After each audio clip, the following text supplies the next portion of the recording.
আজ রান্না করেছিলাম নতুন আলু দিয়ে ডিম আলুর ডাল।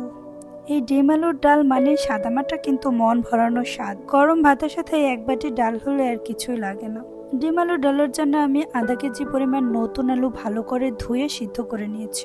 এরপর আলুটা ম্যাশ করে নিব, তবে পুরোপুরি ম্যাশ করব না, একটু আস্তে আস্তে রেখে দিব।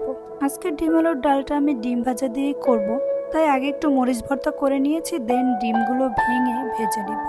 এইভাবে ডিমটা ভেজে নিলে ডিমের স্বাদ দ্বিগুণ বেড়ে যায়। এরপর তেলটা গরম করে দুটো শুকনো মরিচ ও গরম মশলা দিয়ে ভালোভাবে ভেজে দিয়ে দিব বড় সাইজের দুটো পেঁয়াজ কুচি। পেঁয়াজটা ভেজে নিয়ে দিয়ে দিয়েছি 1 চা চামচ পরিমাণ আদা রসুন বাটা ও একটা টমেটো কুচি।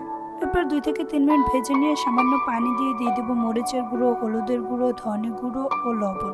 এরপর 10 থেকে 15 মিনিট সময় কষিয়ে নিয়ে দিয়ে দিব আলু দিয়েও আবার কষিয়ে নিব আরো 10 মিনিট সময়। একটু সময় নিয়ে কষাতে হবে যাতে মশলার স্মেলটা না থাকে। বেশ রেডি হয়ে গেল আমার পছন্দের ডিম আলুর ডাল। আজকের মতো টাটা।